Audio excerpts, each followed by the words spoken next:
तो आज 22वां रोज़ा है माशाल्लाह।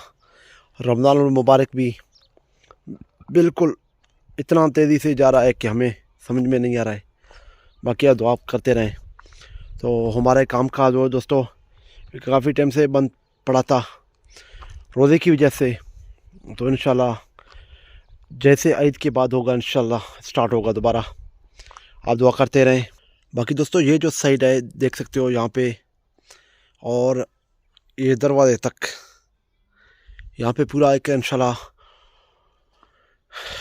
चिड़िया घर बनाएंगे अपने घर के लिए। इसमें बतख हो गए, इसमें खरगोश होंगे, मुर्गियाँ होंगे, इसके अलावा इसमें बटेर होंगे, इसके अलावा इसमें हो गए।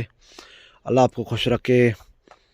जो जो चरिंद परिंद वगैरह होते हैं ना बहुत सारे चिड़ियाघर में, तो इसी तरह बाकी दोस्तों दरख्त भी हमारे काफ़ी सारे दोबारा आ गए हैं माशाल्लाह। देख सकते हो आप, बेहतरीन व्यू दे रहे हैं। बाकी तमाम दोस्तों का बहुत ही शुक्रिया। बाकी दोस्तों हमारे चैनल को लाजमी सब्सक्राइब करें, लाइक करें और शेयर भी करें।